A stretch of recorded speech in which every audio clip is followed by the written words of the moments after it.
देखो बच्चों, अब हम बात करते हैं दोनों की कैरेक्टरिस्टिक्स के ऊपर, प्रोविजंस की भी और रिजर्व्स की भी। हालांकि आप जो पढ़ चुके हैं वही चीज तो रिपीट कर रहा हूं। जैसे मैं बोलूं, प्रोविजन की क्या खासियत है, प्रोविजन किस पर्पस के लिए बनाया जाता है? टू मीट नॉन लाइबिलिटी, किसी भी ऐसी लाइबिलिटी जो हमें पता है कि राइज हो सकती है। और दूसरा, अमाउंट इसका सर्टेन नहीं हो पाता, जो आपने पढ़ा है वो भी।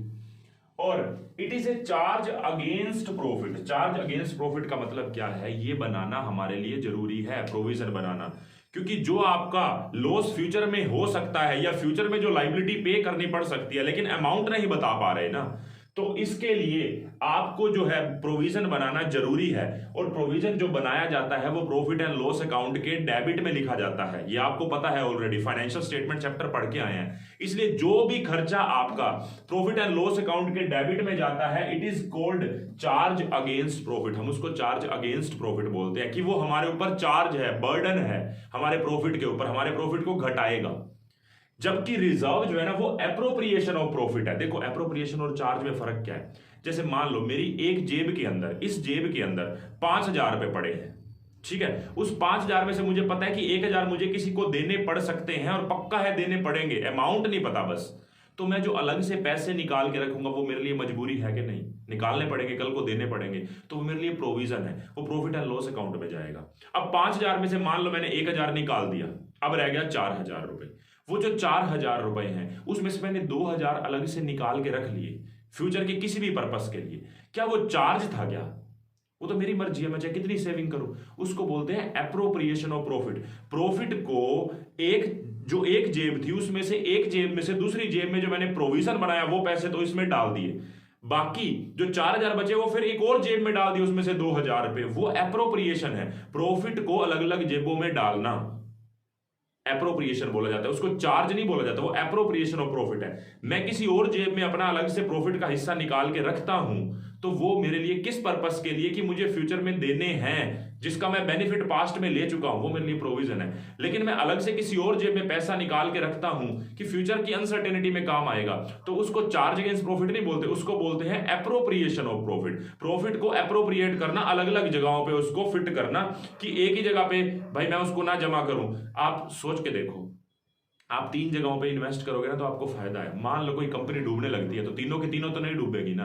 अब मान लो मैंने फायदे के चक्कर में, लालच के चक्कर में, ब्याज के चक्कर में एक ही जगह पे सारा पैसा इन्वेस्ट कर दिया, अब डूबेंगे तो सारे पैसे डूबेंगे ना। इसको बोलते हैं हम डाइवर्सिफिकेशन। डिवर्सिफिकेशन का मतलब क्या है कि हमें अलग अलग जगह पे इन्वेस्ट करना चाहिए, सारी की सारी जेब का पैसा एक ही जगह पे नहीं लगाना चाहिए। तो कहने का मतलब क्या है, जो मैं आपको मेन बताने जा रहा हूं बात, कि आप जब अपने प्रॉफिट में से कुछ हिस्सा अलग से वैसे ही निकाल के रखते हैं, तो वो रिजर्व, जिसको एप्रोप्रिएशन ऑफ प्रॉफिट बोला जाता है। जबकि ये चार्ज अगेंस्ट प्रॉफिट है, ये एप्रोप्रिएशन ऑफ प्रॉफिट है। यहां पे लिखा नहीं हुआ, लेकिन मैं आपको बता दूं, appropriation of profit word use होगा।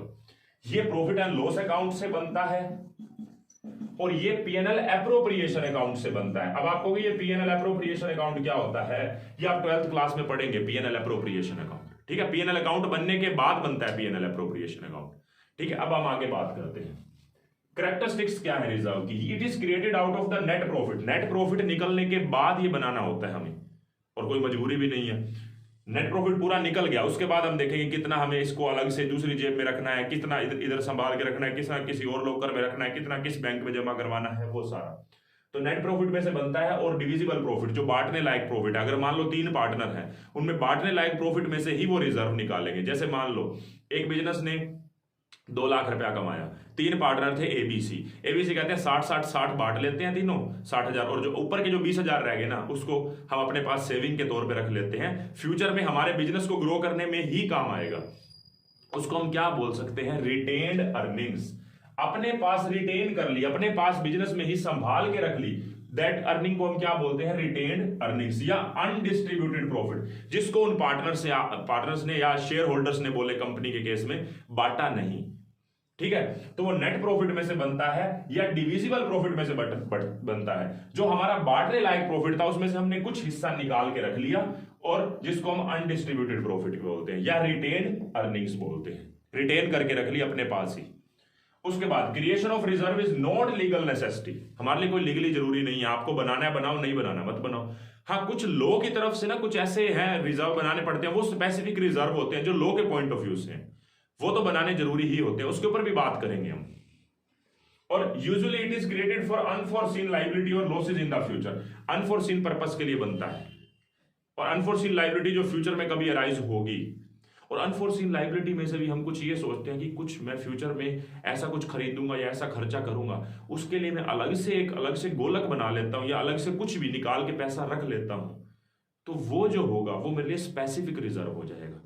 मजबूरी नहीं है कि उसी पर्पस के लिए यूटिलाइज करना है, क्योंकि वो पास्ट इवेंट का बर्डन थोड़ी ना है कि पास्ट में मैंने कोई बेनिफिट ले लिया, फ्यूचर में लेना है ना, नहीं लेना होगा बेनिफिट तो नहीं लेंगे। जैसे मैं इतने एग्जांपल दे चुका हूं, बच्चे की शादी की, पढ़ाई की, या बिजनेस के पॉइंट ऑफ व्यू से मशीनरी वाला एग्जांपल ले चुका हूं, तो उसमें कोई नई बात नहीं है।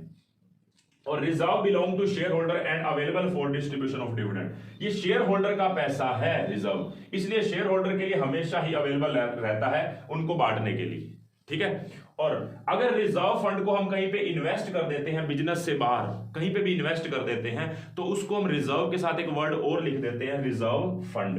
फंड बन जाता है, फंड उसी को ही बोलते हैं जो इन्वेस्ट हुआ होता है। अगर मेरी जेब में, देखो मेरी जेब में ना 10,000 रुपए पड़े हुए हैं, मैंने उसको कहीं पे नहीं लगाया, अपनी जेब में रखे गया, वो रिजर्व बोला जाएगा। लेकिन अगर उसी पैसे को मैं बैंक में डिपॉजिट करवा देता हूं, that is called reserve fund. Fund क्यों? क्योंकि उसके ऊपर कुछ ना कुछ ब्याज भी तो मिलेगा ना। तो ये बात आपको समझानी थी कि दोनों की कैरेक्टरिस्टिक्स क्या होती है, और आपको अच्छे से समझ भी आ गई होंगी।